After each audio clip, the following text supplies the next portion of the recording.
Aykul Krasnov. kim oldu demiyor be? İsmi bilmiyorlar mı? Aykul Mamas, Amjaniyev, Mamatbek, Kaymos, Bayram Dursun, Abdülkalikov, Umar Ali, Salih, İsmail Canov, Bayır, Aykul Mamas. Aykul Mamas.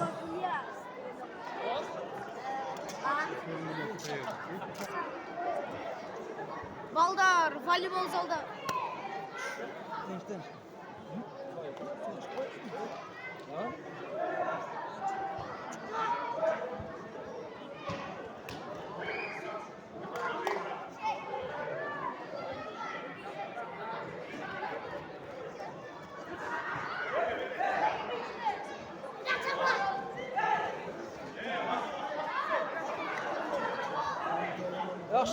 Yaxşı.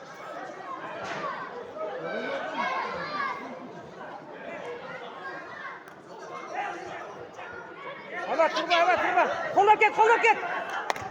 Dokaza.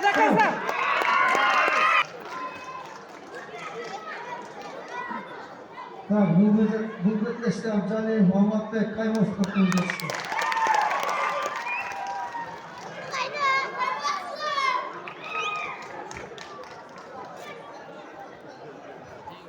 Bayram Turan, Sayfedinov, Sardar, Çegabot, Çalayev, Bekkolot, Ülküman.